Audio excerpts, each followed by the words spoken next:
প্রত্যেকটা সাধারণ মানুষের যদি কোথাও মানুষের উপস্থিতি একটু কমও হয়ে থাকে। বাংলাদেশের ঢালিউড কিং শাকিব খান এবার তার মাকে সাথে নিয়ে ভোট দিতে গেলেন ভোট কেন্দ্রে। খুবই ভালো লাগছে। আমি গতবারও আমার আম্মাকে নিয়ে এসেছি।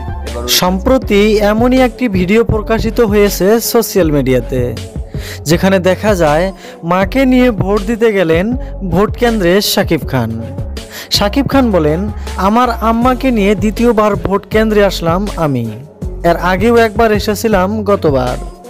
শাকিব খান আরও বললেন, ভোট দিয়ে ভালোই লাগলো, যেহেতু মানুষ কম তারপরেও ভালো লাগছে অনেক। প্রত্যেকটা সাধারণ মানুষের যদি কোথাও মানুষের উপস্থিতি একটু কমও হয়ে থাকে। শাকিব খান বলেন, ভোট দেওয়া হচ্ছে প্রত্যেকটি মানুষের দায়িত্ব। আমিও মনে করি এই কথাটা। সুপ্রিয় দর্শক, মাকে নিয়ে ভোট দিতে আসলেন শাকিব খান। এ ব্যাপারে আপনার কোনো মন্তব্য থাকলে তা কিন্তু কমেন্ট করে জানাতে ভুলবেন না।